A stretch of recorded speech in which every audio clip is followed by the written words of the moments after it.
Ano ka ba naman, ilang beses mo na akong sinuot tas magrereklamo kang amoy daga paa mo? Sinabit mo pa talaga ako dito? Hindi ka ba nahihiya? Palitan mo na ako ng bago. Hoy, laban mo muna ako, tas maligo bago yung crush-crush na yan!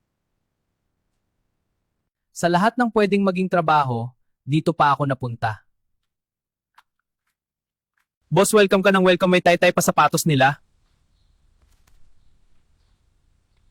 Boss, 5 years na ako nakasabit dito, gusto ko na mag-retire.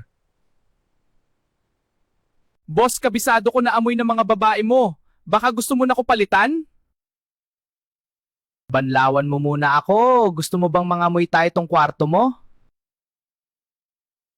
Girl, magparebon ka na kaya? Mukha na akong pugad ng ibon, oh!